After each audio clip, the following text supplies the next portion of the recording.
You're attending the Institute for Public Policy and Social Research Forum. So thank you for making that on a bad hair day, at least for some of us. But, this is the seventh forum that we've held this year. And we have a couple more to go. But this one is especially, I think, timely and what the conversation is in our House, Senate, and even at the federal level. So I'm excited to bring these panelists to you today, two of whom are from MSU, and one is a close friend of MSU. We're going to take a look at corrections in the light of the recent passage of the federal First Step Act. Raise your hand if you know a little bit about the First Step Act. Anyone? Excellent, excellent. So our panelists will give an overview of the act as well as the Michigan corrections system. We'll look at the implications of the act on state corrections and finish up with the pros and cons of the act, as well as we'll give you a quick glimpse of the objectives of the act, preventing ex-offenders from returning to the correction system, and we'll also hint toward the economic impact of that in Michigan. So I want to give a special thanks to Professor Kennedy, Jay Kennedy, who brought this topic to the Institute and said, this conversation is going on right now, and we want to have it for our policymakers at the State House. So here we are. Jay Kennedy is an assistant professor, jointly appointed to the School of Criminal Justice and the Center for Anti-Counterfeiting in Product Protection at MSU. In his current role at MSU, I'm going to stop for a minute. Come on up. There's plenty of room. I feel kind of lonely up here in the front. You can come in this door if you like. Okay, thank you. In Dr. Kennedy's current role, he is actively involved in research, education, and outreach efforts, focusing on corporations, industry associations, and enforcement agencies. So his current research explores managerial responses to employee theft within small and medium businesses. He studies the incarceration and post-incarceration experiences of white-collar offenders. He also looks at the sale of counterfeit goods on the internet, pharmaceutical counterfeit schemes, and today he's stepping out a bit to give us a quick look at Michigan's correction system, and of course to welcome his colleague, Derek Cohen. I think they spent some college days together at the University of Cincinnati as they pursued their doctoral degree. Derek Cohen is the director of the Center for Effective Justice and Right on Crime at the Texas Public Policy Foundation. So he's the one who's traveled the furthest to be here today, and we're glad you did. Both, as I mentioned, both Dr. Cohen and Dr. Kennedy attended the University of Cincinnati. Prior to joining the foundation, Dr. Cohen worked as a researcher with the University of Cincinnati's Institute of Crime Science. He also completed advanced trainings through the Consortium of Political and Social Research at the University of Michigan. Dr. Cohen contributed to the orchestration of the First Step Act, which is why we're here today to talk a little bit more about that. Our opposing panelist has tremendous expertise gained from looking at corrections from the prisoner point of view. Jennifer Kobina is an associate professor in the School of Criminal Justice at MSU. Her primary research focuses on prisoner reentry and the understanding of recidivism, or the return to the criminal system after one has actually served the time for original offense. In other words, repeat offenders. She studies desistance, as well as particularly she studies desistance, which is about the process of how one moves away from crime after they serve time. Pretty good? I'm sure she can tell you a little bit more about that, but it's an area that's we really want to pay close attention to. Why do people serve the time, and then they're released and they're able to move away from that system successfully. Her second area of research is centered on examining how gender and social circumstances impact victimization among minority youth, which would be, if we know more about that, we can do a lot more regarding prevention. So we're going to start off with Dr. Kennedy, and then Dr. Cohen is going to just come up right after his remarks, and then we'll finish with Jennifer Colina. Thank you for being here today. Thank you very much for coming. I greatly appreciate it. As Anne-Marie mentioned, corrections is not my primary area, right? So full disclosure, I do not study corrections as part of my primary research agenda. I focus on occupational and organizational crimes, what most people consider white collar and corporate crime.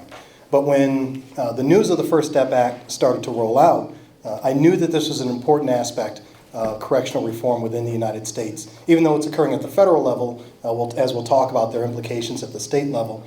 And then when I found out that my good friend Derek Cohen was involved in it, I thought, oh, okay, so what mistake did we make?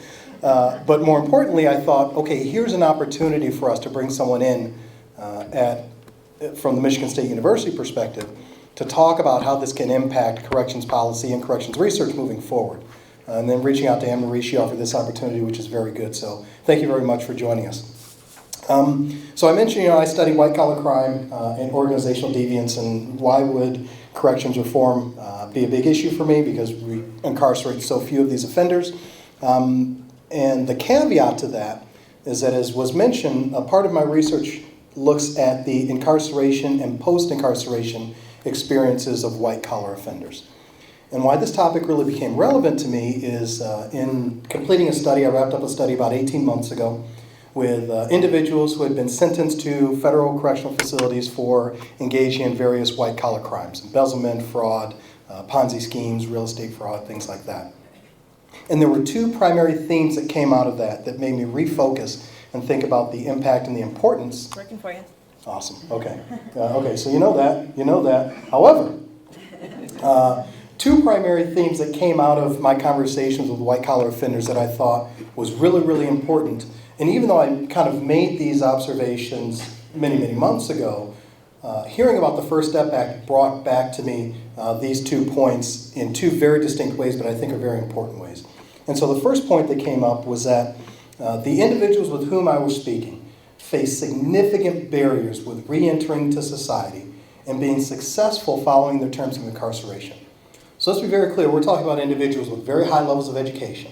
Most all of them had at least a bachelor degree. Many had masters. I had several doctors, PhDs and JDs in that sample as well. They all had vast business experience, skill sets that now are in demand by many employers today. They had very large personal and professional networks. They had great support systems, large incomes in a lot of ways, but they also had a felony. And that felony prohibited them from reintegrating in such a way that they felt they could be useful to society again. In many ways, it inhibited them from getting gainful employment. It fractured their social and their personal lives, and it left a lot of them with some traumatic experiences. It was interesting to note that several of them mentioned the mental health implications of incarceration, but most importantly, the fact that they were stigmatized going forward from that point following incarceration. And that concept in and of itself is not new. We know those things happen with quote-unquote traditional offenders who go to prison. But speaking with these offenders helped put it into a context that was really unique, because we're talking about people who are considered outsiders, right? They are not our traditional offenders. And if we have individuals who have significant advantages from a personal and a professional standpoint, if they have struggles getting back into the workforce, if they have struggles building their families again, supporting their families, what do people who do not have these support structures face?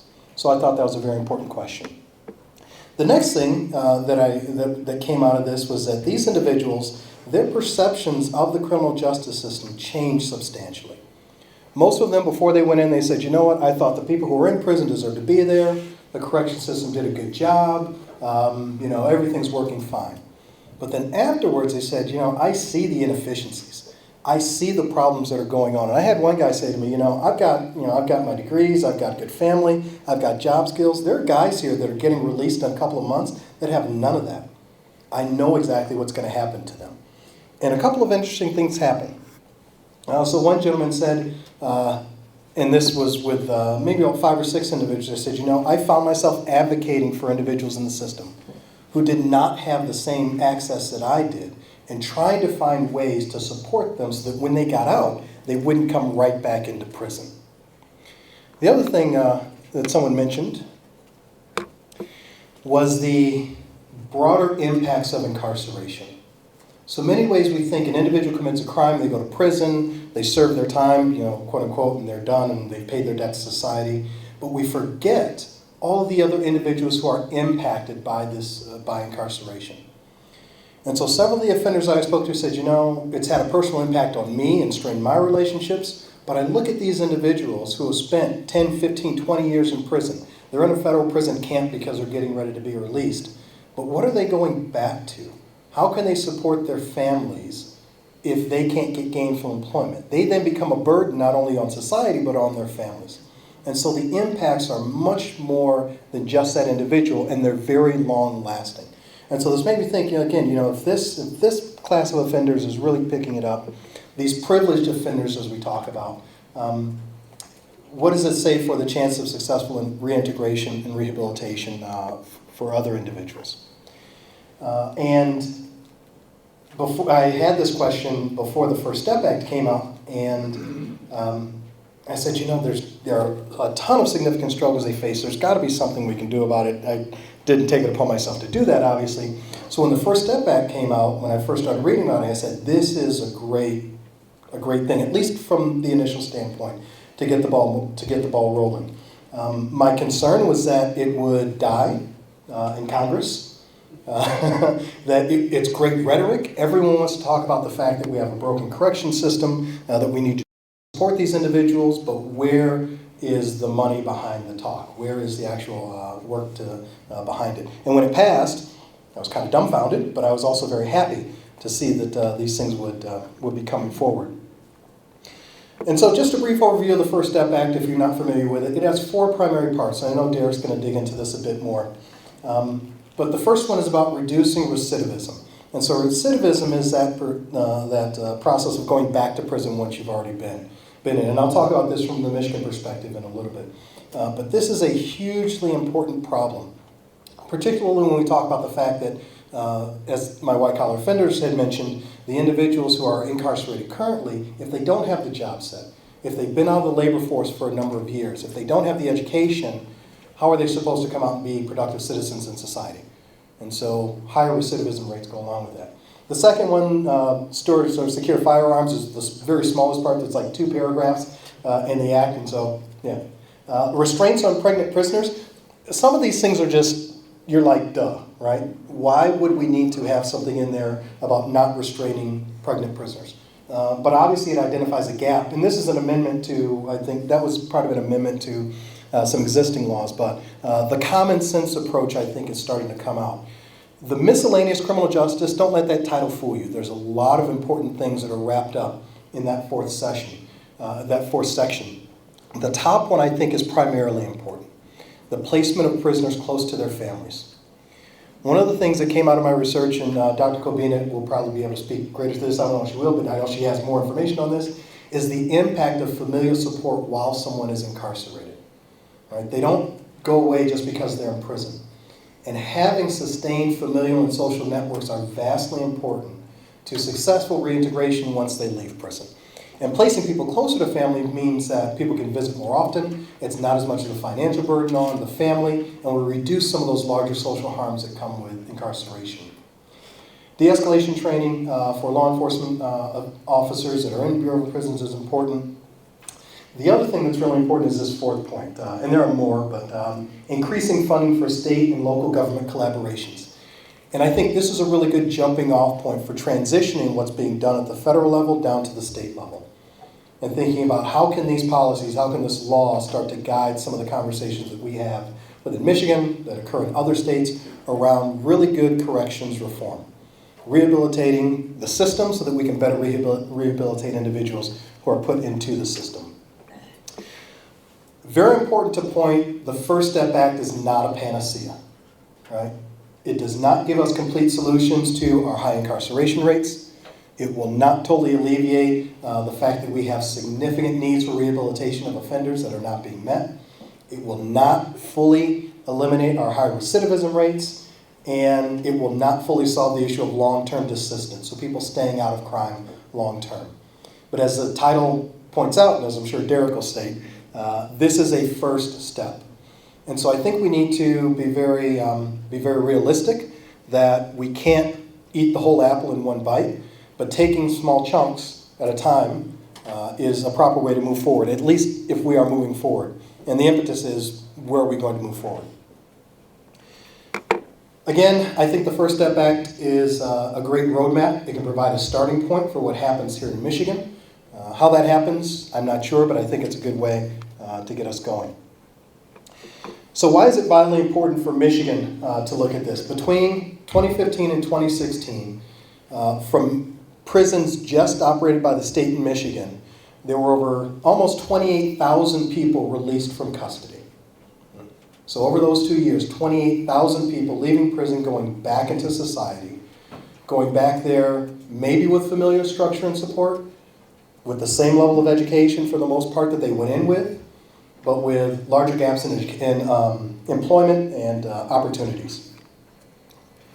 At the end of 2016, there were 41,000 people in Michigan prisons. Now, I should say that's a reduction from the previous year. So Michigan has started to trend in some of the right ways, right? Our corrections population is shrinking, the number of people getting out is growing, but that also leads to additional issues, particularly when we talk about long-term desistance and recidivism. According to the Bureau of Justice Statistics, they did a study of 30 states, including Michigan, and this is why all of these things are really, really important. Of those 30 states, prisoners who were released from state prisons in 2005, 44% of them recidivated, were rearrested within 1 year of being released. Within 3 years, 60% were rearrested. Within 9 years, 83% of those individuals were rearrested. Now, there's two different ways you can frame that message. You can frame it as, these are really, the really bad people in society. They're the habitual criminals who are always committing crimes, so they deserve to be in prison. That's one way to look at it. I think that's kind of the traditional narrative. The other way to look at it is that I think we're missing an opportunity to provide these individuals who are being released from prison with a better chance of staying out of prison if, one, we can address the stigma of being incarcerated, but two, we can provide them with the support that they need to become productive, to remain productive citizens in society. And that relates back to the focus on rehabilitation, addressing their unique specific needs, which gets to one of the issues in the Act, or one of the titles in the Act, and then providing the services and the social support that make these things possible. If we don't take this approach, what we ultimately wind up with is a specific demographic, a specific group of individuals in the state who are consistently being reincarcerated. We wind up with that same prison population. And even if those numbers decrease, there's a concentrated number of individuals who, once they get into the system, they will likely remain in the system. And the question that we ultimately need to ask ourselves is this what we want out of society? Currently, in my estimation, this model is not only unsustainable financially, but it's unsustainable socially. Even though the prison population has declined, right, effective reentry and rehabilitation programs are really the key to keeping those formerly incarcerated persons out of prison and keeping them productive members in society. And so I will turn it over to Dr. Cohen, who's going to give a bit of a better overview of the First Step Act and his experiences in bringing it to fruition. Derek? That or you can yell. Well, as Mrs. Kennedy said earlier, I think the microphone is not exactly necessary for me. So I would like to just start off a little bit by addressing some of the points that have already been made. And Jay, I don't disagree with anything that has been said up until this point. I just want to put a little more flavor on some of the reforms and kind of the perspective going forward from the state level. So one of Dr. Kennedy's points was, how can this reflect down to the states? And certainly there is an opportunity for increased federal, state, and local partnerships. But I'd also like to say that that kind of frames this in a way that puts the chicken before the egg. So if we look at criminal justice reform nationally, a lot of people are kind of surprised to hear that. One of the first states that enacted a wholesale criminal justice, and the first large state that did, is actually the state of Texas. In 2005, everything's bigger in Texas, so was our budget and capacity crisis. We were about 15,000 beds short, so we were over capacity by 50,000. This is after an entire decade of the 90s, where as a bipartisan push, Governor Ann Richards and Governor George Bush basically went on a prison building spree, adding almost 100,000 prison beds to our state capacity. Think of that, 100,000 prison beds. Well, we got to a point in 2005 where not only did we have a problem getting the money out of the public fisc, we actually had a problem procuring the cement to build the facilities. We had procurement issues, not just issues paying for it. And so the Speaker of the House, Tom Craddock, basically said, think of a different way. We just can't do this anymore. And he had a new corrections chair, Jerry Madden, who was an engineer from West Point, and he basically saw everything as a bucket. How quick is the bucket getting filled? How quick are we draining the bucket? And how quickly are we using alternatives to putting water in that bucket? And so taking that perspective, one thing that he did was work on what's known as justice reinvestment. What that is simply taking that money earmarked to old brick and mortar facilities, actually building the facilities, and using a fraction of that money towards more efficient ends in the community, whether it's increasing substance abuse treatment capacity, whether it's increasing just good old-fashioned probation and parole, whatever the specific needs for that state are, being able to address that within the budget. And so that took off in Texas in 2007. Notice I said 2005 before. It was actually vetoed by Rick Perry the first time through, who now, Secretary Perry being one of the more vocal proponents of criminal justice reform. But then again, he also had interaction with the criminal justice system between now and then, Dr. Kennedy, on the white-collar side specifically. And so, going from there, it's what we see nationally is folks looking at Texas, looking at other states, Georgia, South Carolina, that have definitely taken this perspective shift and saying, hey, trust us. We did it here. We're closing facilities. Our recidivism's going down. Our crime rate's going. We all know that in aggregate crime rates are going down, but our crime rates are going down as fast or faster as places that haven't addressed these policies. And we generally see that the sky is not falling. That actually sets the groundwork for what we did at the federal level. Now, at the federal level, again, we like to think of the federal level as the bully pulpit, and the states can take the lead from that. But here, we definitely don't see that. We basically have, about 50 years worth of unilateral ratcheting in one direction. The only thing that we were able to do for 50 years in federal criminal justice was to get more punitive. And that's not to say that we didn't need to when we embarked on this. Back in the 1960s, there was a pronounced and palpable crime wave. The only arrows that we had in the quiver and the only tools that we had in the toolbox were incarceration. We did not have the state of art that we do in rehabilitation that we do today. We didn't have any proof of concept like we do with nuancing things with risk assessment or knowing what the effective treatment and rehabilitation looks like. All we knew is that people that committed a crime, did something bad, we want to stank our finger at them and show them how mad we are, and the only tool for doing so was increasing the length of time that they're going to be on the other side of brick and mortar. And so that was basically what we did for 50 years. So in other words, there was nothing but low-hanging fruit when the First Step Act finally came to be. And so we find ourselves in this position of, I call it Schrodinger's bill, because it's both it's a fairly tepid, modest criminal justice reform, and it's also the most significant criminal justice reform in a generation. Both are true at the same time. And so what does the First Step Act actually do? Now, Jay illustrated a lot of the banner level sections there. But I do want to point out that what this seeks to do, hard stop, is it does seek to bring down that recidivism rate. You mentioned rearrest 9 years on for 83% of individuals. Though I will say that cohort actually started before states were doing this rehabilitation-oriented reinvestment policy. And so what we see is the states that tend to adopt these start to have more marginal declines. Now, of course, that doesn't get rid of this kind of persistent revolving door issue that Professor Kennedy pointed out. And so 83%, just think of it, if you're rearresting 83% of people that have been through your programs and through the system, that is a tragedy. That is saying, imagine if we built 83% of bridges here that failed within 10 years. 83% of bridges collapsed within 10 years. There would be a public outcry, and public servants would be going to jail for that. So that's kind of how we approach the criminal justice system now. And so what does the first step actually do? Well, the big thing is it brings the federal system in line with the states in terms of earned time credits. Now, this is a big confusion point, especially for many staffers on Capitol Hill.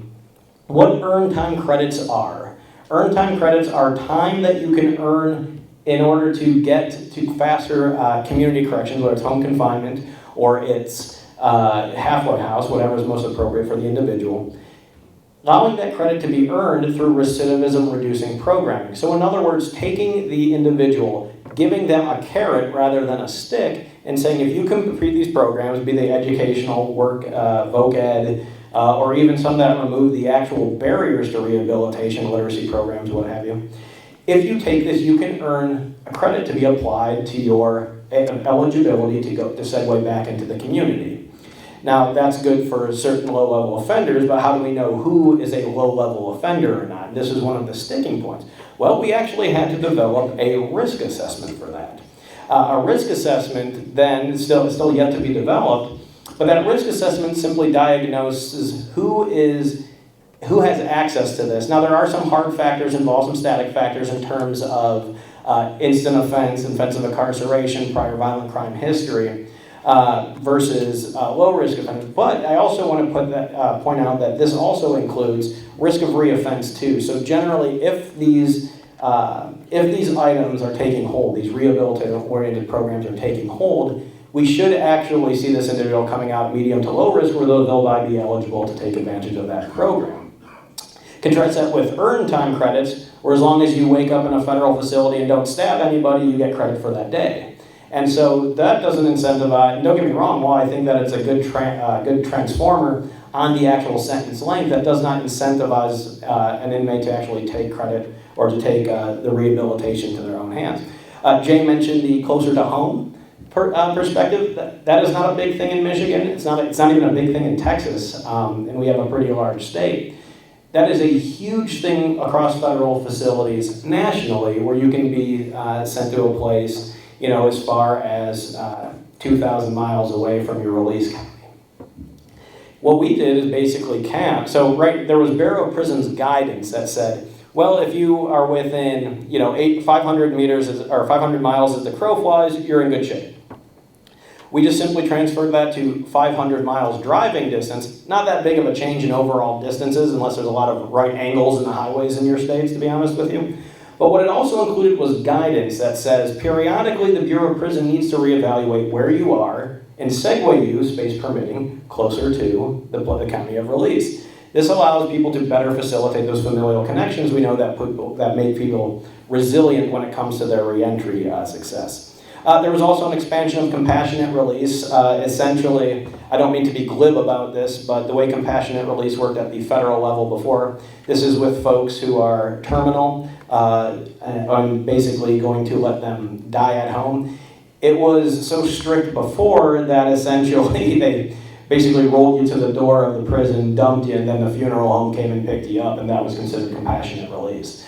So we really put some strength in there too. And Jay also mentioned the women's dignity part. That is something that we really see taking hold in the state. Is that going to reduce prison beds? No, but it really reifies the dignity of the incarcerated individual. And when it comes to not incarcerating, and it's not just women who are pregnant, it's women in labor. There was actually a space specifically in southern states where a lot of women were actually giving birth with shackles on, and that actually has led to some horrific incidents that have motivated why this is an important policy inclusion.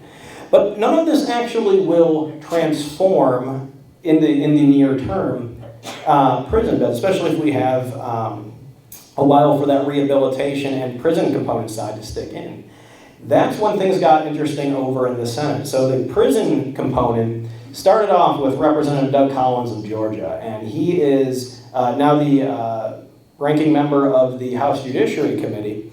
But he really took a look at what Texas did and what Senator Cornyn had been providing for, I think he ran the bill at least 2 Congresses before for the last 4 years, and said, you know what, Georgia did this, Texas did this just makes sense, I'm going to author it in the House. Similarly, we actually started to see the White House, the Office of the President, specifically down in the Office of American Innovation, really saying we are spending just at the federal level an awful lot on these programs. There's got to be an easier way to do this. What can we actually do to get more bang for our buck? And so those 2 things coalesced, and it actually was voted out of the House 360 to 59. And 57 of those 59, when we did the whip count, that were nays, basically said the bill doesn't go far enough. And on the prison side, I think that's a valid argument that you can make. The Senate didn't have such a compunction. They actually said, well, we've had SRCA, the Sentencing Reform and Corrections Act, we've had this here for at least 2 Congresses. We need some sentencing here or we're not going to move it. So keep in mind, this is the chair of the Judiciary Committee, Charles Grassley of Iowa, saying there needs to be more teeth in this bill or we're not moving it. And so that's when the 4 sentencing components were added. Those things were, 1, 924C stacking. Who's heard of 924C stacking? I figure you guys would all have read your code of federal 18 USC. But no, it's such an arcane issue, and this is exactly what the problem is with federal sentencing. 924C stacking is an enhancement that's worded in such a specific way that if you were to sell marijuana, and we're talking marijuana, we're talking personal use. If you were to sell that 3 times, and that you were alleged to have a gun in your general orbit, in the car, back home, whatever the case may be, that applies to you because that gun exists in furtherance of a criminal conspiracy to sell that personal use of marijuana 3 times. Out the gate, the absolute minimum you can get for a 924C stacked offense is 55 years with no parole, or with no release. 55 years. So, minor level street dealer, we all like to demagogues say we're talking about El Chapo here. No, we're talking about Weldon Angelos who sold little dime baggies of weed and owned a gun back home. And that's 924C stacking. We also had 841, 851. Those were your mandatory minimums that went 10 years, 25 years, or 15 years, 25 years life. Now those are knocked down to 5, 10, 25. And those are for the more higher level drug trafficking. Again, these are mandatory minimums. These are where the sentences start, not where they finish. And so we also did that. We expanded the safety valve. A safety valve is, say that you're running up against an 841, 851 mandatory minimum. You can basically say, look, I'm a very low-level person. I have all these mitigating factors. Should that not at least facilitate a downward departure? And that's what the safety valve does. And then most importantly, when it comes to actually having immediate appreciable results, in other words, people seeing relief from the First Step Act immediately, that is the Fair Sentencing Act retroactivity. So a lot of folks don't understand that back in 2010, they actually changed the calculation on how crack versus powder sentencing worked. It was at 100 to 1, so you could have 100 times the powder cocaine that you did to crack and receive the same sentence. Here's the interesting legislative history. This bill was actually authored by Jeff Sessions, brought that down to 18 to 1. Well, the problem with the 18 to 1 is that's only perspective from when it was passed in 2010. This basically goes back and applies that to the pre-2010 folks, the 18 to 1 threshold. And that is about, it's about 2,000 individuals, which 10 years hence, that's actually a lot, because a lot of these folks that are under that previous ratio have already aged out of or has already been released from prison. So this is what it does entirety, but Jay was right, this is not a panacea, and it's really a modest reform. In fact, the First Step Act, and like all federal bills, it had the interesting acronym, First Step, like Federal Integrated Reentry, basically spelled something out. It wasn't until the final correspondence back to the House that it actually just said, okay, we're going to lowercase and just call it First Step so we don't sound like insane people. But it's really supposed to highlight the fact that this is going to be the first of many. And talks have already started about what the second step is going to look like. And that second step is going to be a very broad-based, I want to say, re-entry initiative. So this has to do with recidivism reduction. So I think a lot of the next step is going to be, okay, we're releasing these people through whatever mechanism it may be. What can we actually do? And so it's going to look at how does government get in the way of that? You know, twig card licensing. These are all things that the federal government does, not the state government, that actually directly bears on this. You know, it's not a huge deal in Michigan, but any of the Gulf states, Texas being one, twig cards are a huge re-entry thing. Twig cards basically are a credential to work in any sort of critical infrastructure. And as we know, if you have a federal drug offense, which you can get pretty easily, you know, that is wholesale disqualifying. So really, what can we do to streamline that better?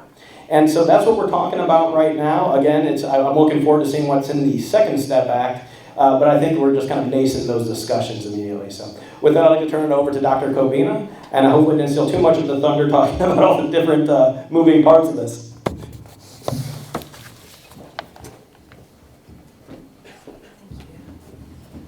All right, I want to thank everyone for being here. So as was mentioned, I'm going to talk a little bit about some of the strengths and limitations of the First Step Act, because I do think it's important to look at how the provision of the Act and its effects may be beneficial or even detrimental. So obviously the first pro of the First Step Act is clearly it brings about criminal justice reform in federal prisons. So we know that reforms in the federal prisons and the sentencing system is really long overdue, as has already been mentioned. So the bill is a step in the right direction in bringing about criminal justice reform that will impact the lives of not only people who are incarcerated, but also their families. So the First Step Act is really consequential because it includes provisions for more meaningful sentencing reform, as has already been mentioned, which would reduce the amount of people who are incarcerated. Because we know that sentencing laws have really played a central role in increasing, which has led to mass imprisonment. So the federal prison population, for instance, has increased from approximately 25,000 in 1980 to now 190,000 individuals today, which is a 700% increase. So the United States has the highest incarceration rate in the world, and federal spending on incarceration is approximately $80 billion. And the cost of the Federal Bureau of Prisons accounts for nearly a third of the Justice's discretionary budget. So federal incarceration has really become one of our nation's biggest expenditures. So criminal justice reform must have significant impact on the number of people who are entering prisons, but also the number of people who are to be released from prison. And so the bill attempts to get at this, and I'll discuss how in a minute. However, the limitation of this bill is that the provision of the Act is directed only at the federal prison system, which accounts for only a small proportion of those who are actually incarcerated.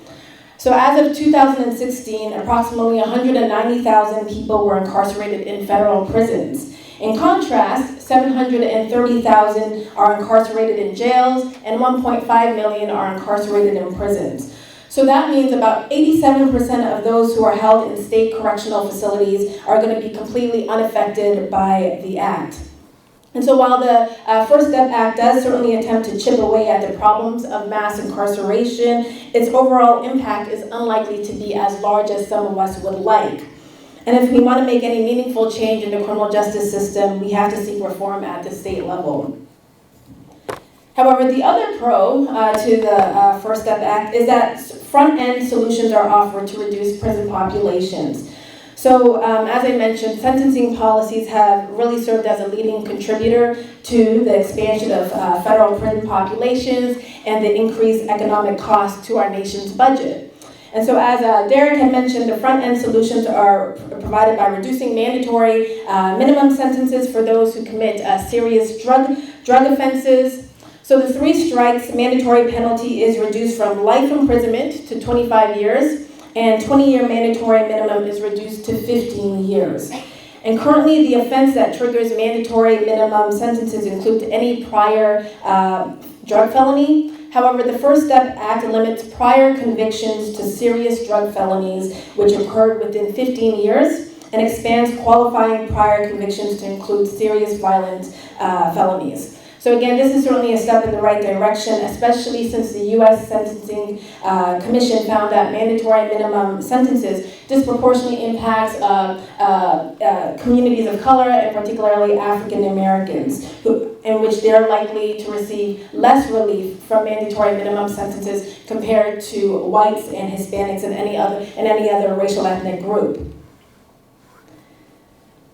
So as was already mentioned, with regards to the Fair Sentencing Act, the Fair Sentencing Act dropped the crack powder disparity from 100 to 1 to 18 to 1. However, it was not applied retroactively. And so the act that essentially was prospective only in that it applied only to people who were sentenced after the measure was enacted. And so consequently, you still had thousands of people languishing in prisons. And so what the First Step Act does is it allows the Fair Sentencing Act to be applied retroactively by petitioning for the last remaining crowd who's in the 100 to 1 group, which would ultimately affect approximately 2,600 federal people who are in federal prisons.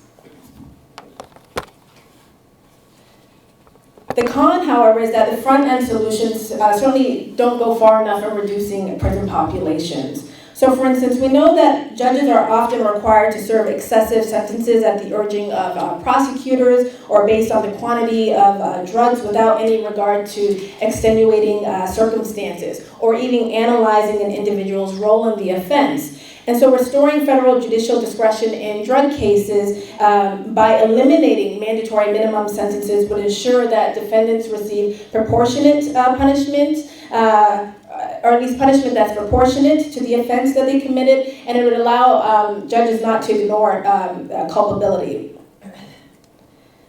But if that can't happen, then at a very minimum, the shortened mandatory sentences is not applied retroactively. So I'm aware that this was a huge sticking point for some law enforcement groups endorsing the First Step Act. But if we want to have fair, cost-effective system that actually reduces the prison population, attempts to shorten the time behind bars should be applied retroactively and would certainly impact thousands of people who are in the federal system. And I would say that more should be done to reduce the number of people who are in prison because currently the federal prison system operates at 14% above capacity, and it's higher for high and medium correctional institutions. Also, the inmate to correctional officer ratio is high at 8.9 to 1. And just to provide some context, in city and county jails, this ratio is 4 to 1. And so ultimately, the system is at an overcapacity, jeopardizing the safety of not only those who are incarcerated, but also the staff. The other pro to the act is that it does include some backdoor solutions to reduce the number of people who are in prison. And so in some cases, backdoor solutions are used by allowing individuals who are categorized as low risk or as having low needs. They can, as Derek had mentioned, they can accrue some time credit from 47 days per month to 55 days if they do engage in rehabilitative programming. And some can exchange those credits for early release into halfway houses or home confinement. And so this would certainly reduce the number of people who are incarcerated. And the change does apply retroactively, which would affect approximately 4,000 people. And again, it's certainly a step in the right direction. The con, however, is this really doesn't go far enough. So for instance, rather than offer a fixed number of days of time and credit that can be accumulated, there should be an opportunity to those who are incarcerated to gain additional time credit for each year in prison if they do engage in rehabilitative programs. For example, in Michigan, this is with regards to good time credit, but in Michigan, an individual who is incarcerated can earn 5 days for each month during the first and second year of his or her sentence. They can earn 6 days for each month during the 3rd and 4th years of imprisonment, but behaving well. And then they can attain 7 days for each month during the 5th and 6th years, etc., etc. And so this would certainly create incentive for good behavior or for encouraging people to engage in rehabilitative programs while in custody. So even if incarcerated individuals seek these credits only so that they can be paroled, and they're not necessarily seeking these credits because of a desire for self-improvement, the effect would still be the same. And that is, it would result in fewer behavioral problems in prison. At least some people would benefit from program participation, and then it would also lead to a safer prison environment for the staff as well as those who are incarcerated. The other strength of the First Step Act is that significant support is provided for rehabilitation programs in prison to try to lower recidivism. So the centerpiece of the First Step Act is that it does incentivize and also provide opportunities for individuals who are in prison to participate in rehabilitative programs. And by doing so, again, as has been mentioned, people in prison can earn time credit and then cash in those credits for early release from prison, either into halfway houses or home confinement. And so by incentivizing individuals in prison to participate in rehabilitative programs, it really creates this win-win situation in that individuals who are incarcerated can develop the skills and training that they need for a more successful entry back into the community. It can also result in early release for those who are prepared. And then finally, we know that the prison system would save a good deal of money. And certainly save a great deal of money if, in the long run, those who are released do not to reoffend and return back to prison. And then ultimately, society benefits. We know that the vast majority of people, 95% of people who are incarcerated, will return back into the community. And so society does benefit when they are released back into the community and they've been rehabilitated, they've been received training, and they can now support themselves and their families upon release. However, the con is that in general, there are long wait lists to take part in prison programs because there are few programs, so rehabilitative programs that are offered in prison. Often the common misperception is that individuals who are in prison cannot be bothered by taking rehabilitative classes. However, in federal prisons and even in many states, there are long waiting lists for classes of any kind because of the scarcity of such classes. For instance, the waiting list for the Bureau of Prisons Literacy class or program alone is 16,000. And because of overcrowding and staff shortages, many programming staff are regularly required to supplement correctional officers' duties, which have resulted in fewer programming opportunities. And the staffing shortage may partly explain why the number of people completing GEDs has actually dropped by 59% between 2016 to 2017. And the last pro or strength of the act that I want to mention is that it does authorize $50 million a year over 5 years to support more vocational rehabilitative programs. And so this money has been authorized to carry out the bill's mandates to create risk assessment tools to determine earned time credit eligibility, as well as expanding programming and community correction capacity, which is vital.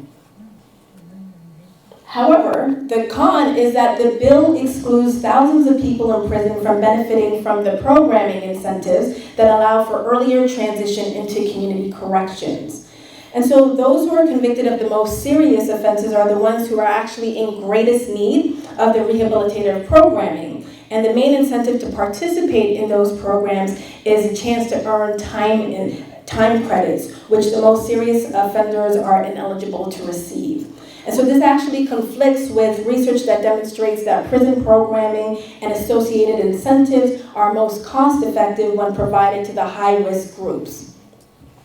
And so in order to successfully reform the federal prison system, it is important to adopt policies to reduce the prison population, which includes reducing the number of people who are going to prison in the first place, but also reducing the number of people who are incarcerated.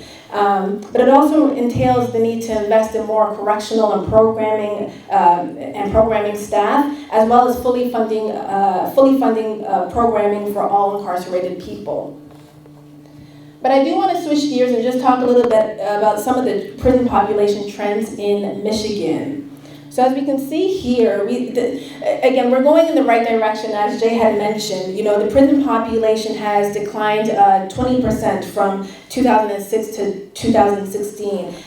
In 2006, 51,000 people were incarcerated, and currently about 41,000 are incarcerated. There have been declines in index crime rates, including violent crime and property crime. There's been declines, a 23% decline in arrests since 2006 to 2016.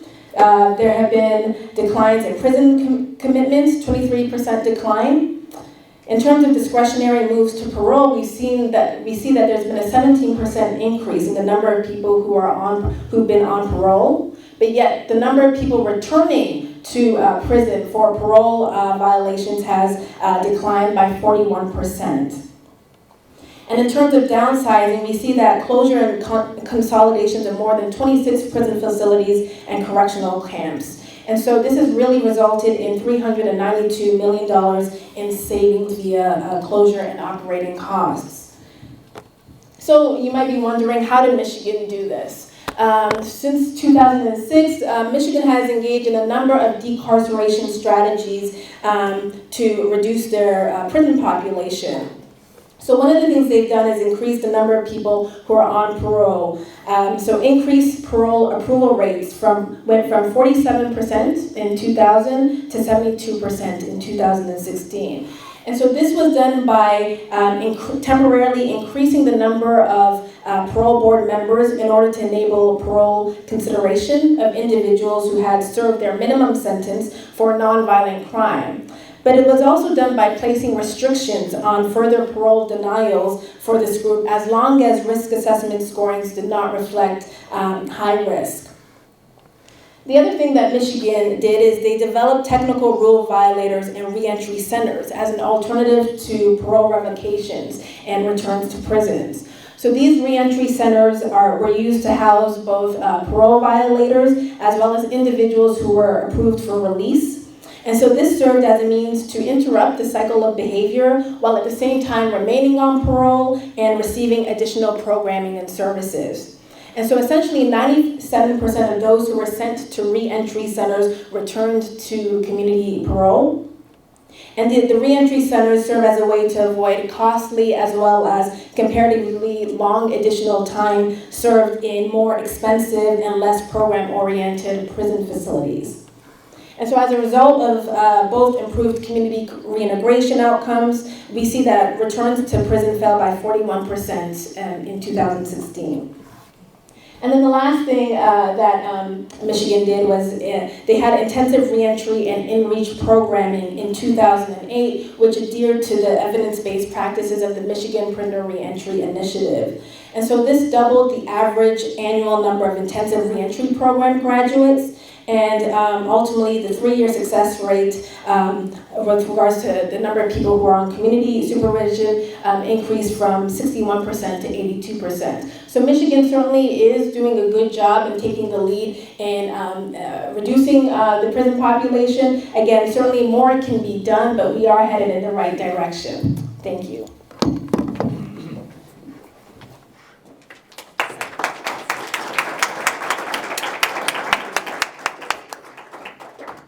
I like how that ended on a positive note. We're doing pretty well.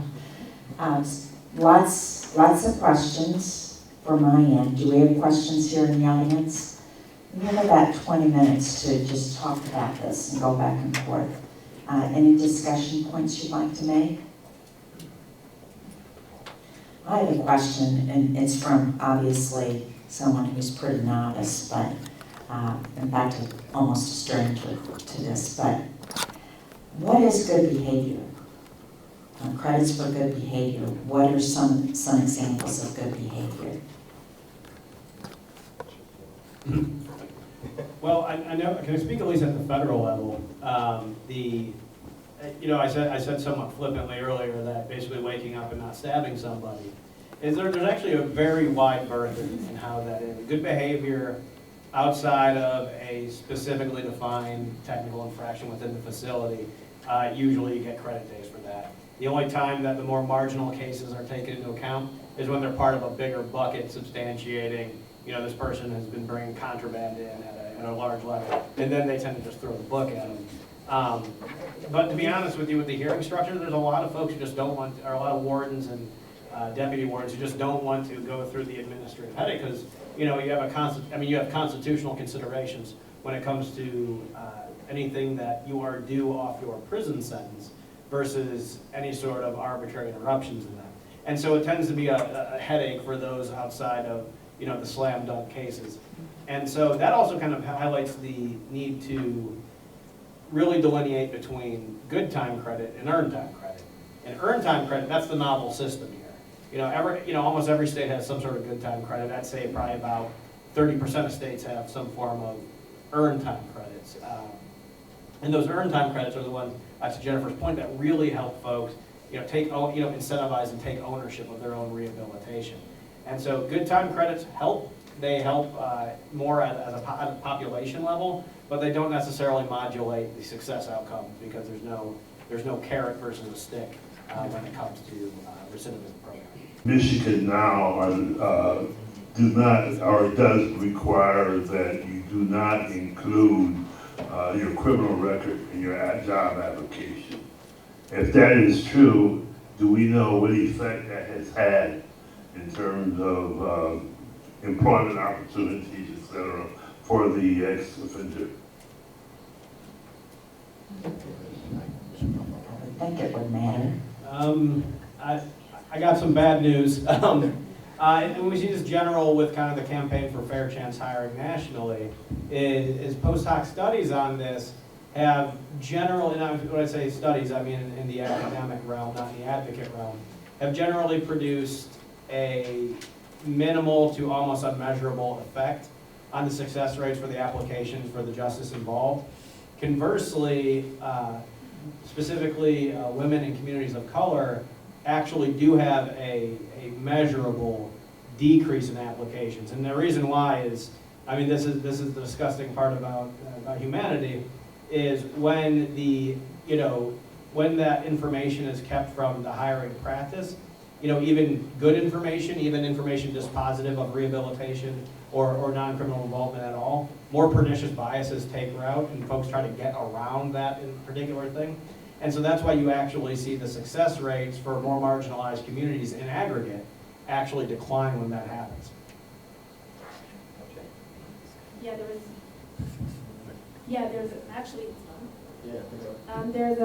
There's actually studies that can show, for instance, I know bandit box has really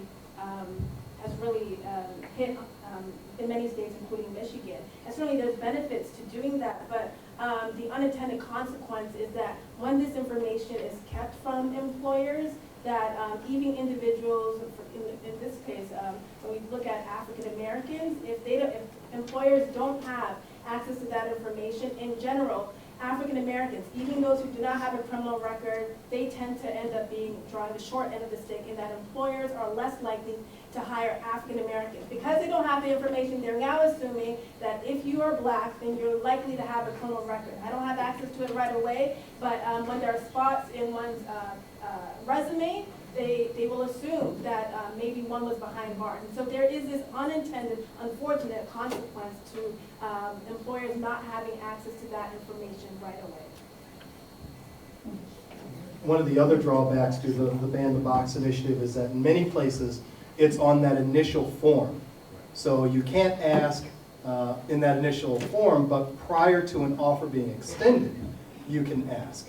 And at that point, that offer can then be rescinded. The other issue is, if you have someone who is on probation or parole, you now need to explain as the employee why you need to leave in the middle of the day to go see someone. And in essence, that becomes another way to weed individuals out of the system.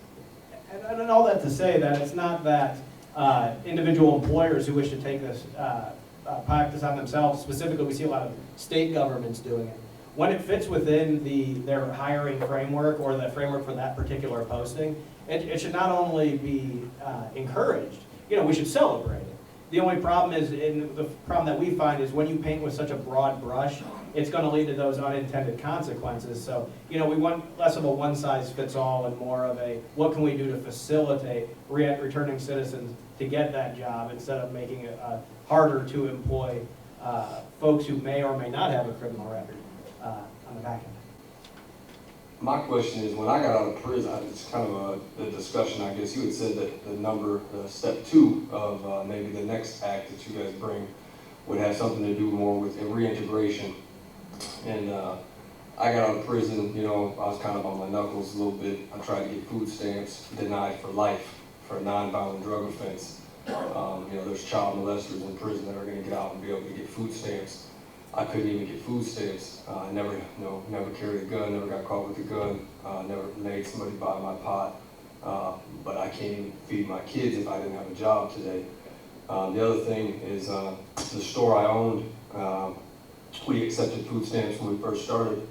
When the federal government found out that I owned the joint, they took my license to accept food stamps. So I couldn't even provide for my family. Because I was a non-violent marijuana dealer in 2010, and I get out of prison. On my way home, once I get to Michigan, I passed by almost 60 to 50 dispensaries selling pot on the corner, and I just got released from federal prison. I couldn't see my son, it's not right, and then and now I've been out of prison for a while. I made him a little bit of money, and I've got 2 kids now. Looked into getting a life insurance policy, so if anything happens to me, I can leave something for my kids. Banned, for life. Nobody wants to deal with me, not because I hurt people or because I was doing things that could get me killed or crazy things like that, or I don't know, just literally because I have some felonies on my record. Not because I don't smoke pot now. I passed all the drug tests. I'm a healthy guy, I own a business, and they won't even touch me, man. They won't touch me at all, and I think that's just so unfair that. And then I personally know so many people getting out of prison and out right now, and they're in the same boat, right? And it's like nobody cares, nobody's doing nothing. And so I just wanted to maybe start that discussion. Maybe it's already started somewhere. And also you had made a point to say that the next step would maybe be some more reintegration things. Some of those things should be looked at and maybe brought to somebody's table. Who cares? Because, I had a good business going. We was making $300,000 a year off EBT customers. And we were providing in a hood, in a ghetto area that a lot of people would say was a bad area. We were providing fresh, hot food for these people. That maybe they didn't have a stove on at home, man. You know what I'm saying? But instead of getting their kids a bag of chips with the EBT, here you go. They were able to get hot chicken, hot fish, and eat it at home with their kids at a real family meal. And they took that from us. So not only did they take that from us as profit to be able to employ more felons, to be able to touch the community that way, they also took away a nice place for a family to go and get a hot meal, and they stripped it, just like that, and so I just wanted to mention those things so people could understand what's really, some things that are really going on that aren't on paper. Drug offenses are the one offense you don't want to commit because an individual is faced with so many barriers. That is, they're often banned from getting food stamps, banned from public housing, and a lot of my research focuses on. It's unfortunate that a person's criminal record often becomes their master status. You can accomplish so much, and years down the line, it still keeps showing up. And I've often argued in my work, recidivism should not just be what we're looking at. That's one thing, but you cannot reoffend and yet still not be completely integrated back into the community. Just the rest of my life. Yeah. And I agree with you, because it's unfair. You've already paid your debt to society, and it is really important that we're looking at these reintegration factors, such as helping individuals who are released from prison try to secure housing, secure employment, connect with have pro-social relationships with family members. Research has shown even the importance of having supportive parole officers, and the reality is a person's criminal record should not be their should not take master status, because we say they should pay their debt to society. They have, but we continuously say that no, your debt really has not been forgiven, and so that's unfortunate. But I know a lot of my research shows the importance of looking at these reintegration measures to ensure success, and recidivism in and of itself is not enough. We can't just be looking at that. And I would only add, and I cannot wholeheartedly support more everything that Jennifer just said, because the collateral consequences and how we engender them are one of the biggest problems in there. I mean, we're putting our own barriers in the way of reentry. And your story is a quintessential point. One thing I think that we need to do, and just from the conservative perspective, is keep in mind our federal criminal justice system. In Texas, we have about 1,500 crimes. Right? That still seems like a lot. Federally, we have 4,500 crimes and 300,000 regulations that can land you in a federal prison. For everyone to know what that, like every one of those 300, and we're talking about ridiculous things like using the Smokey the Bear logo without permission. Things like that. Now, we have such a broad criminal justice system that is so far removed from the people. That's why the founders really had the police powers were reserved for the states. And not every state is going to get it right, but when it comes to reducing course and having these corrections to kind of get rid of some of the excesses, specifically the ones you identified, basically not having to go all the way to DC to fight. And so when we're talking about EBT, then you're talking about Farm Bill reauthorization. You're talking about all these classical congressional knockdown dragouts where there are well-funded lobbyists who really don't care about reentering citizens. And that's why having everything at the federal level, is really the wrong-headed way to go about prioritizing the criminal justice system. And that's why, Jennifer and Jay's point, they both made this point, is that the states need to be the ones to lead in the reform. And that would also mean just kind of getting the thumbprint of the federal government off criminal justice generally. There's transnational stuff they're going to need to deal with. There's trans-state stuff they're going to need to deal with. But saying that a drug offense committed wholly within one state is a federal issue is absolutely ridiculous. I also want to say, too, I think also it's important when we start talking about the next step, we need to be bringing formerly incarcerated people to the table as well, right? It's one thing for myself and others, like as academics, to be speaking about it, but formerly incarcerated individuals who have directly experienced this, they have a whole lot to say and can also contribute to how we can come up with bills and laws that are actually going to help people. One of the issues that we have, and Monica said it well, that you have apples and oranges when you're talking about the federal versus the state correction system, is the challenge with, as this gentleman was talking about, the difficulty with people getting into entrepreneurship even. We have tried to see if unions would be interested in providing apprenticeships for returning citizens maybe a year before they have release so that they could do work inside the facilities. And there have been barriers with the bargaining agreements. I don't know if you've had to deal with that and if you've been able to overcome some of those barriers. And the second thing is that I'm on the Offender Success Program, which used to be called MPRI. And one of the, maybe a good effort, but not a best effort practice, was that they used to offer, maybe they still do, a $5,000 bond per individual as an incentive to employ. And that's just not enough. And I'm just wondering whether or not insurance bonding has been something that you've been able to overcome as well. I'd actually like to take that in reverse order, because those are both really good points. Specifically when it comes to insurance and employability. One of the things that we've done in Texas, so what are the big barriers to reentry? I mean, we all know the list, but in every single way, no matter how you slice and dice it, you're always going to have employment, you're always going to have housing.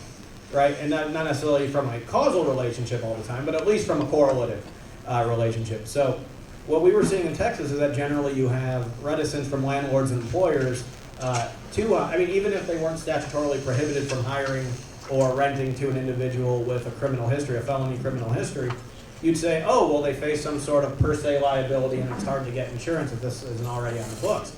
And that's true. So what we did in Texas is we actually created statutory civil indemnification for folks both who are leased to ex-offenders and folks who employ returning citizens. And so that was just one of the things. Now, has that been as universally uptake as we'd like? No, I mean, turning the Titanic takes a long time. But it at least takes one more arrow out of the quiver that they can say, well, I don't want to lease or hire these individuals because of the harm that it can have for my business. And that basically says that's no longer true. And again, I mean, we have a bigger problem of stigma, and that's an even tougher ship to turn. When it comes to the earned time credits, I wholly believe, and not everyone has the capacity for this, but I wholly believe that states should do everything they can, and when I say states, I do not mean the state, I mean states specifically, should do everything they can to get out of the way of private enterprise trying to help. For example, one of the things that we had to deal with, so we had a Republican-controlled House and Senate when the first step back went through. And one of the things we had to deal with was everybody loved faith-based programming. But guess who we couldn't actually get inside the facilities? Chaplains that aren't designated as actual chaplains in the Bureau of Prisons. So, and prison fellowship, angel church, all these things, all these, not-for-profit, privately ran, don't get a dime of your tax dollars, things that can actually go in and start building those bridges with these people, not compulsory, but so they have that available.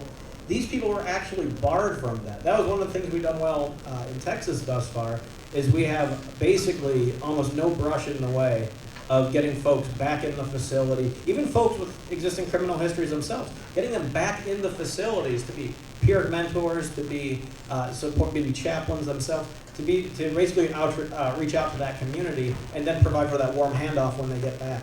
And so that's why we've seen the success of certain things in Texas, like the prison entrepreneurship program. Markedly low recidivism rates from this. Selection effect, yes. I always like to caution that people that join and then successfully complete that program are special types of individuals. But it just illustrates that having that plurality of programs that don't just check the is this a CBT box, is this a good practice box. Having more, and I would say free because it doesn't cost the state a dime. Having more options in that regard really increase successful outcomes, specifically to those that you ask.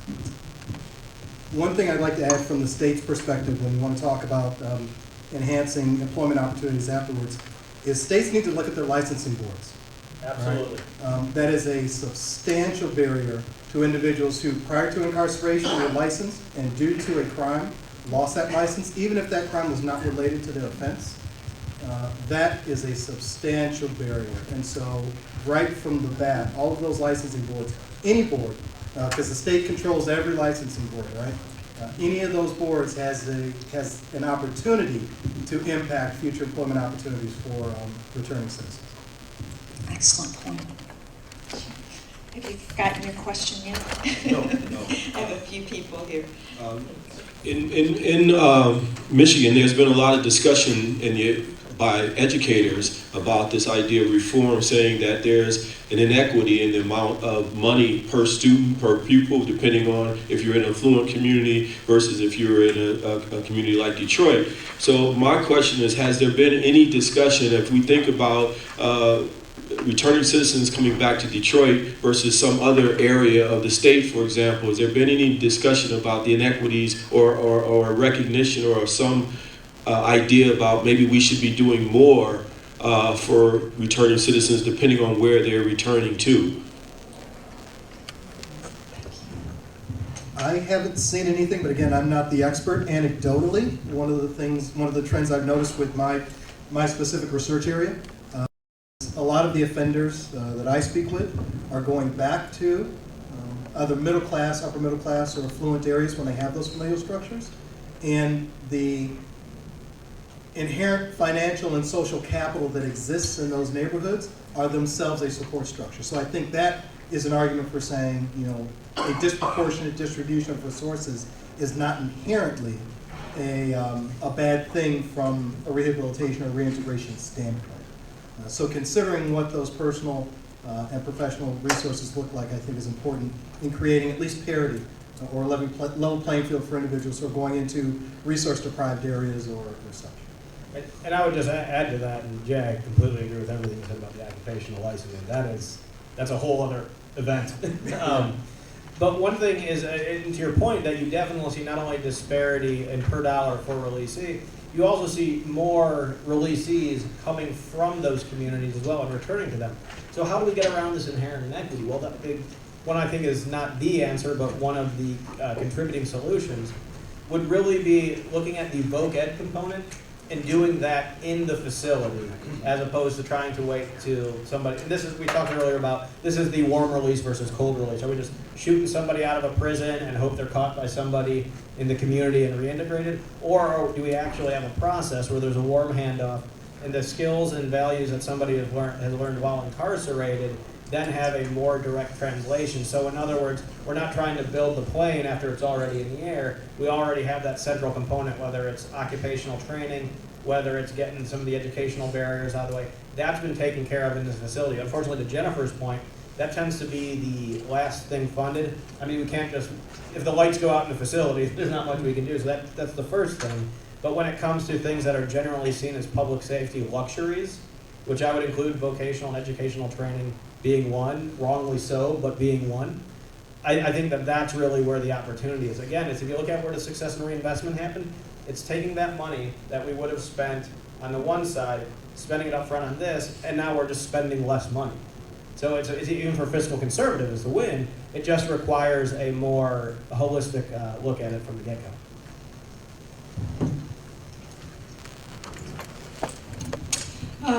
Hi, my question has to do, and I'm not exactly sure how to phrase this, kind of society's new pariah, the broad brush of the SO, sex offender designation, both state but especially also federal.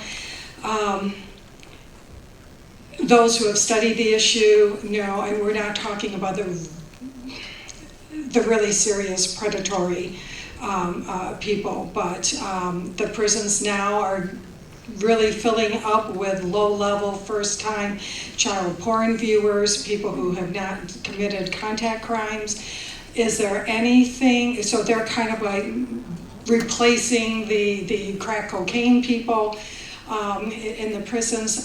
Does the First Step Act start any reforms in that area, and any federal movement on sex offender registry, reintegrating these folks, because they even have a much harder road to hoe of trying to reintegrate? Again, I have to say, bad news to that is those folks are actually explicitly banned from cashing in the earned time credit. Now, they still have access to the rehabilitation programs. And I completely agree with you that they're kind of, I guess we have to take a step back and look at the kind of the layperson's perspective, and by layperson I usually put politician with less understanding than that, of what the criminal justice system is supposed to do, and essentially they see it in a very retributive context, and here we have a system that expresses some collective moral opprobrium for some action that's been combined. Now, you illustrated with the beginning of your comment that what we consider to be a quote-unquote sex offender, there's no such thing as a sex offender taxonomy, because if somebody is drunk in public and pees on the side of a building versus someone that has committed a violent sexual assault on a child, there are states that make no substantive difference between those two. And so when we have I was talking to Jennifer last night by email about state predicate offenses. When these aggregate up into a federal sentencing instrument in terms of pre-existing criminal history, we don't know if it's the Ohio standard with the building side urination, or we don't know if it's more of a Florida or California standard that would actually delineate between the gravity of the offense. So unfortunately, that category of offense in and of itself was actually stricken from it. But I have to agree with Jennifer on this, where she said, the biggest bang for the buck that you get is by making sure that you have not only rehabilitation for, but incentive to take that for the really high-risk population. You're going to get more delta in your actual observed change. The problem is, and to say this cynically, there just wasn't the political appetite to do that on either side.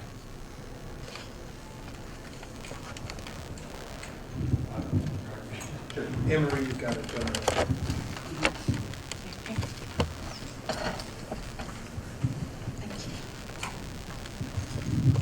There's a movement now on exoneration, a program that would like to have legislation on exoneration after 10 years or whatever it is. They wipe out your record except for what the state keeps. What's the current situation on that? Frank, it's called the Clean Slate Bill. Well, I can only speak nationally, is that we generally see, so in Texas we don't have sealing, we have non-disclosure, which essentially is the same thing. But what we generally see, and this has to be underscored, is that if you look at the predictive validity of a criminal history, there's some, and that's what we see when it comes up to static factors and risk assessments. There's some, but as time goes on, as an individual keeps their nose clean, we generally see that predictive validity trail off, and to the point where, 10 years or so, somebody with a violent felony who's kept their nose clean for 10 years is statistically no more likely to commit a crime than anybody here in this room. And so I really think a smarter thought, and you mentioned the Clean Slate Bill, we saw it just go through in Pennsylvania, and that there's a larger push for this nationally. I think there's a lot more appetite for sealing versus expunction, just generally, especially when there's predicate state statutes that require, with no time limit, the use of a criminal history in order to actually calculate a sentence. Now, we got around that in Texas because it isn't something that usually shocks audiences there. We have 0 mandatory minimums in Texas. We are completely indeterminate, and we go straight to jury sentencing.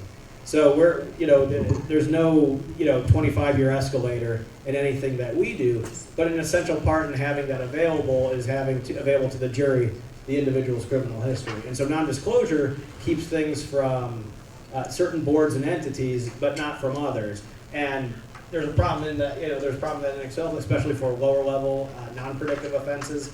But it just tends to be one of those ones where I think the broader movement facilitates a more nuanced and in-depth conversation. And that's what we should be springing off of, not saying records are just completely destroyed after 10 years or they're kept at infinitum. Additional questions? We have about 2 minutes.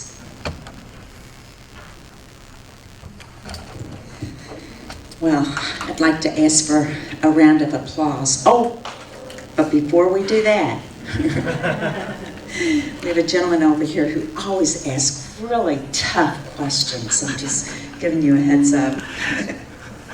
Well, thank you, Emery. I wanted to ask you about relationships with gang involvement in the prisons, and also we talked a little bit about sexual intimidation and that type of assault, but also could you talk about people who are dealing with mental health issues in the prisons and what kinds of services are being provided? Because we hear stories on the outside of people who get AIDS when they're in prison, people who are sexually assaulted, people who are intimidated by gangs afterwards, even besides while in prison. What are the prison system doing to track some of that within the system? I'd just say first and foremost, what you mentioned are all management issues and not necessarily statutory policy issues. That doesn't minimize their importance or the impetus to actually correct it. One thing I will point out is, so every state is under the federal PREA standards, the Prison Rape Elimination Act, and that dictates the most coarse guardrails in actual conditions of confinement. What I generally see is, especially because if you look at California, you look at Texas, the issue of gangs pose a very pronounced management problem, to the point that we've actually, we can't just keep all the gangs separate in different facilities. What we need to do is actually provide a pathway to assistance from those gangs. And so that's why we actually have the gang renunciation program that really, it functions basically as a reentry program too, because these folks are going to have to take special considerations in reentry, to your very point. When it comes to mental health, that is the quintessential problem. It's actually felt a lot more acutely in jails than it is in prisons. And not only that, but most state prisons have the facilities, or at least the capacity, to have one dedicated mental health unit or a mental health caseload. The jails do not. The jails basically are just pill dispensaries, and some of those problems are kicked to the prison, some of them are kicked back to the street. One question that has come up at the Institute when we announced this topic was the question of changing the age for adult sentencing, raising it to 18, whereas in Michigan currently it's at 17. Is that something you would feel comfortable in addressing? Is that something other states are doing, or where does Michigan stand on that? Well, Michigan's one of the, I think, 6 states left that have not? 4. 4? Well, I can tell you at least one of the other ones is Texas. So, and so the problem that we have, and I'll keep this brief, is that we can all agree that, like, policy-wise, it's a winner. 17-year-olds are youth and are more appropriately treated in a juvenile justice system.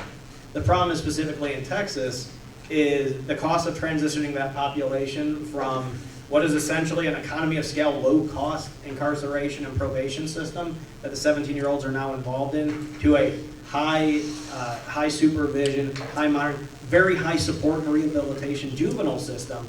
The costs have really blunted the effort for that. And again, we can also, and not only that, but specifically our facilities, our juvenile prisons right now. I mean, we had an article came out that we had a 6-day riot in one of them. If you're in a juvenile facility in Texas, I mean, these truly are the worst of the worst, and I don't like to say that in terms of children, because they are children. But as far as with the very concentrated behavioral health needs and everything like that, like we have, keeping these facilities under control is hard. And it's tough to justify the cost, and it's tough to justify transferring a whole age cohort into a system that's literally on fire. So that's where our problem is. I mean, but I would argue that we need to increase the age so that 16 and 17-year-olds are not being transferred to adult courts, because again, there is scientific evidence that shows that adolescents' brains are not fully developed until their early 20s. And so, and interestingly enough, the U.S. Supreme Court relied on this evidence to bar juveniles from the death penalty. And so I think it really is problematic if we are going to waive or transfer youth to adult facilities. And in addition, the way we often treat those who are being waived to adult facilities is because we know when youth have contact with those who are older, those who are incarcerated and who are adults, it can result in physical or emotional harm. And so one common way prisons or jails deal with that is by isolating those who are minors, and ultimately we know that that only increases depression, can exacerbate mental health problems, and also increase the risks of suicide. And so I think it's so important to have programming and treatment and rehabilitative services in juvenile detention centers so that they are receiving the proper treatment, because we have to remember they are still minors, and yet the consequences that they are facing are not minor at all. Well, I think that just by talking about your work and what you know has made a huge difference today. And everyone, Henry, your comments made a big difference here today. Got people thinking in different ways about the topic that the First Step prompts in Michigan. Everyone who had a question or a comment made a difference today in redirecting people's thoughts about the correction system and what we might do here in Michigan to create a model system. So all of you have a chance to do more as you walk out of here today. There were so many policy implications brought up. Those, looking at state boards was one that just slapped me right in the face. And then the other was the mental health issues that can result from an experience of a correction system and how we might address that. So, a number of things, and I'm sure that's true for you too. Thank you for being here today. I really appreciate your interest in this topic. I hope that you take this information back to your offices and start a discussion about it. We post our presentations to the IPPSR website. We also have filmed this thanks to Kim and his work. His partnership with the forums. We're filming this today, so you're able to view it and even have other people take a look at it. It usually takes a week or two, so be patient with us. but we'll get it up for you on the website, and you'll be able to share it. There are a number of photographs taken during this time, and that's always fun to visit and take a look at. Next month's forum is going to be Winter Lake Oil Spills. So we're going to be talking about first ever research that's being done on in cold weather conditions, what happens to oil spills in cold weather conditions. Hasn't been looked at before, especially on lake surfaces such as the Great Lakes, we all dearly love. So if I could ask you to do a few things. One is to complete your evaluation, give us some ideas on topics that you are most interested in. I want to ask you to grab a cookie on the way out. And finally, please give a huge applause to our panelists today.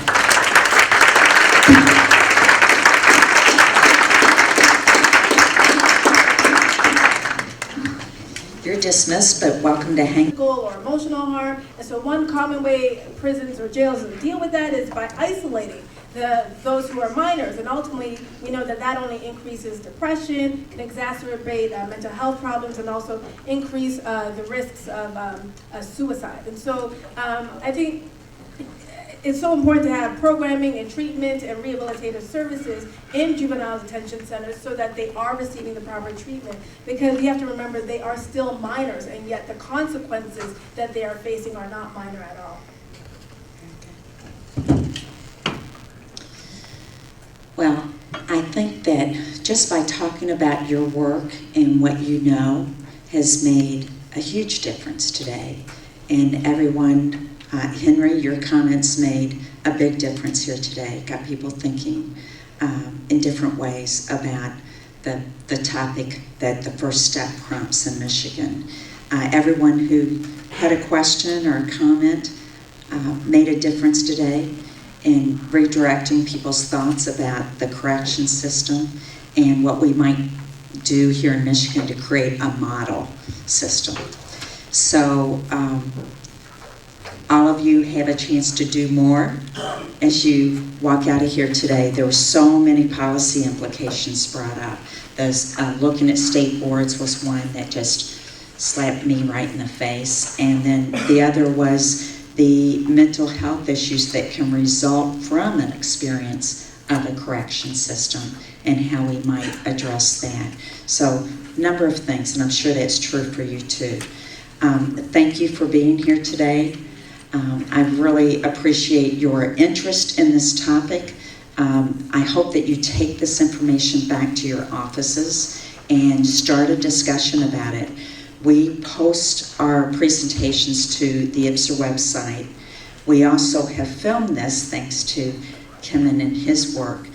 His partnership with the forums. We're filming this today, so you're able to view it and even have other people take a look at it. It usually takes a week or two, so be patient with us. But we'll get it up for you on the website, and you'll be able to share it.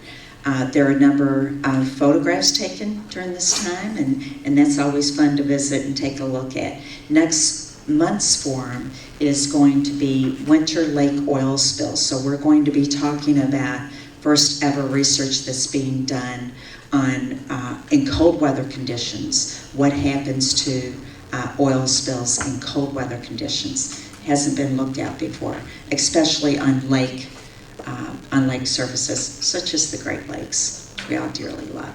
So if I could ask you to do a few things. One is to complete your evaluation, give us some ideas on topics that you are most interested in.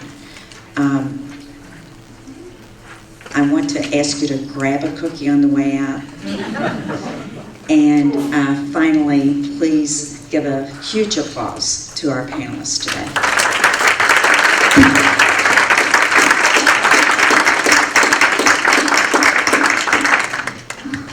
You're dismissed, but welcome to hang. Or emotional harm. And so one common way prisons or jails deal with that is by isolating those who are minors. And ultimately, we know that only increases depression, can exacerbate mental health problems, and also increase the risks of suicide. And so I think it's so important to have programming and treatment and rehabilitative services in juvenile detention centers so that they are receiving the proper treatment. Because you have to remember, they are still minors, and yet the consequences that they are facing are not minor at all.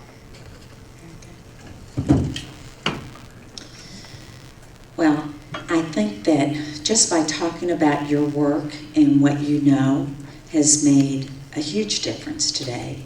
And everyone, Henry, your comments made a big difference here today. Got people thinking in different ways about the topic that the First Step prompts in Michigan.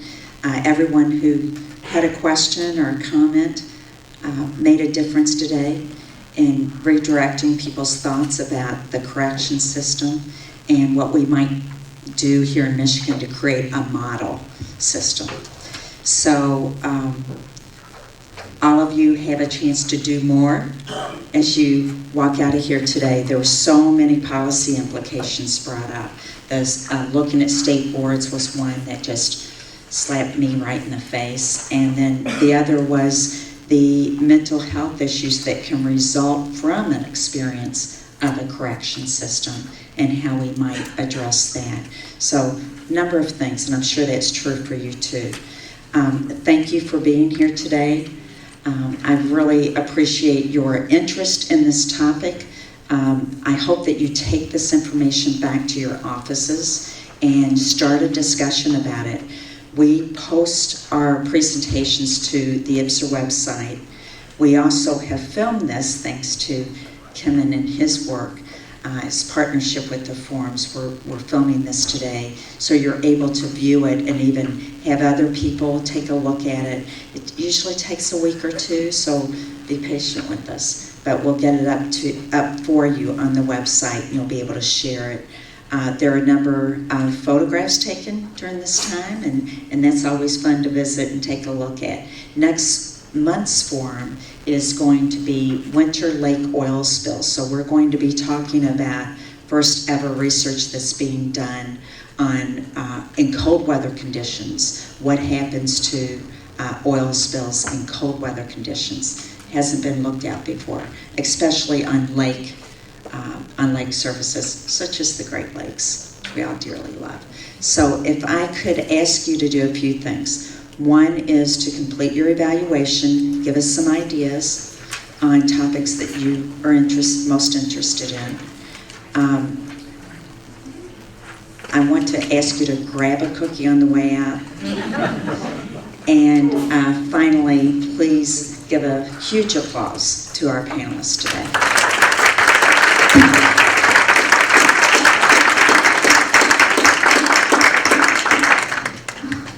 You're dismissed, but welcome to hang. Or emotional harm. And so one common way prisons or jails deal with that is by isolating those who are minors. And ultimately, we know that only increases depression, can exacerbate mental health problems, and also increase the risks of suicide. And so I think it's so important to have programming and treatment and rehabilitative services in juvenile detention centers so that they are receiving the proper treatment. Because you have to remember, they are still minors, and yet the consequences that they are facing are not minor at all.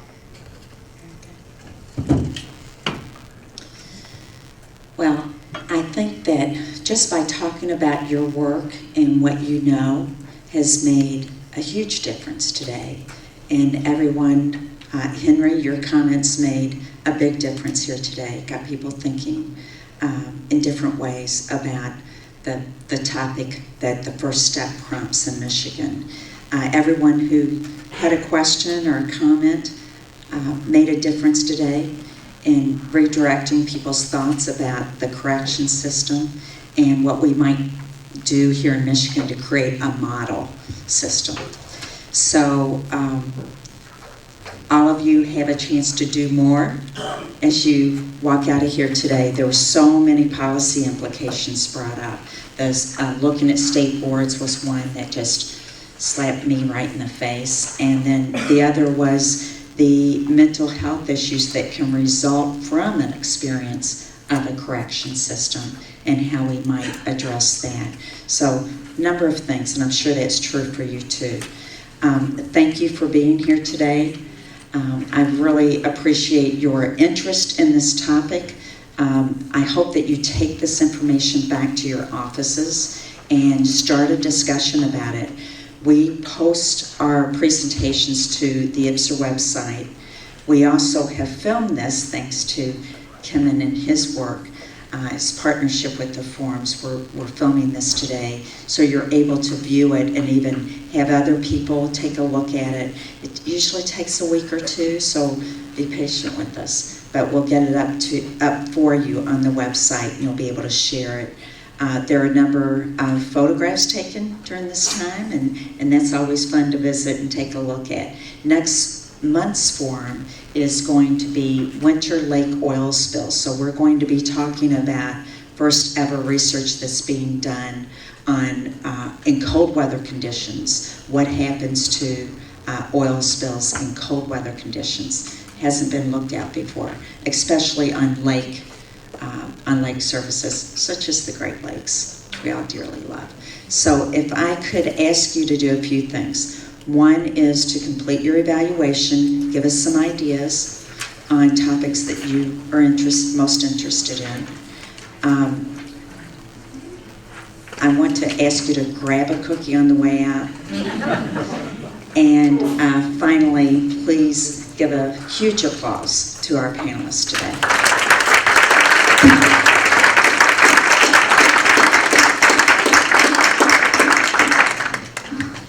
You're dismissed, but welcome to hang. Physical or emotional harm. And so one common way prisons or jails deal with that is by isolating those who are minors. And ultimately, we know that only increases depression, can exacerbate mental health problems, and also increase the risks of suicide. And so I think it's so important to have programming and treatment and rehabilitative services in juvenile detention centers so that they are receiving the proper treatment, because you have to remember they are still minors, and yet the consequences that they are facing are not minor at all.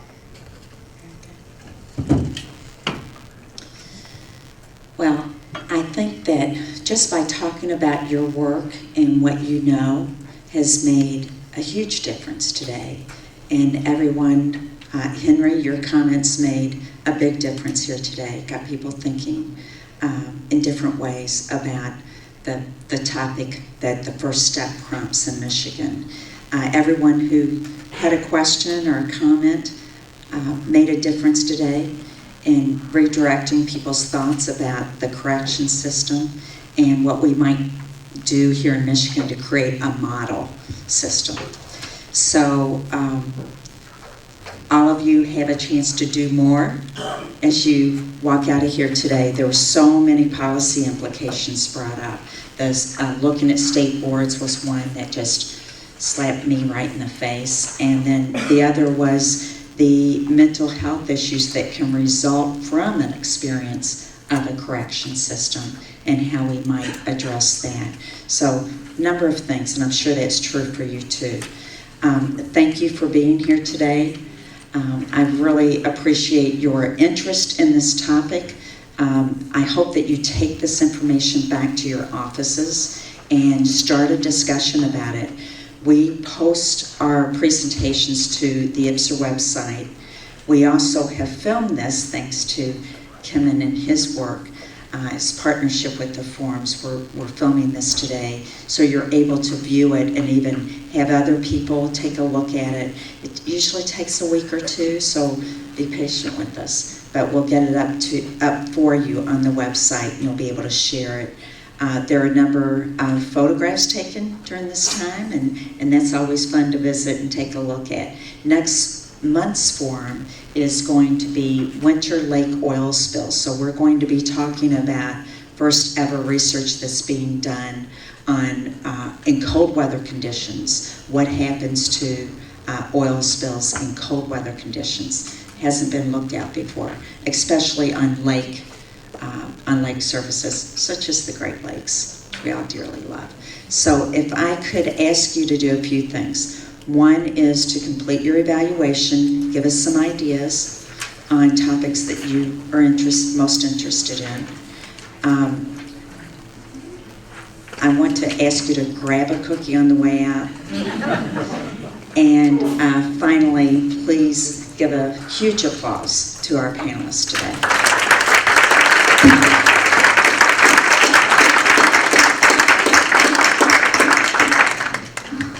You're dismissed, but welcome to hang. Or emotional harm. And so one common way prisons or jails deal with that is by isolating those who are minors. And ultimately, we know that that only increases depression, can exacerbate mental health problems, and also increase the risks of suicide. And so I think it's so important to have programming and treatment and rehabilitative services in juvenile detention centers so that they are receiving the proper treatment. Because you have to remember, they are still minors, and yet the consequences that they are facing are not minor at all. Well, I think that just by talking about your work and what you know has made a huge difference today.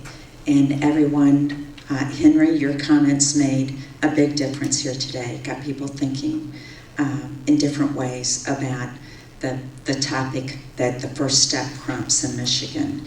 Everyone who had a question or a comment made a difference today in redirecting people's thoughts about the correction system and what we might do here in Michigan to create a model system.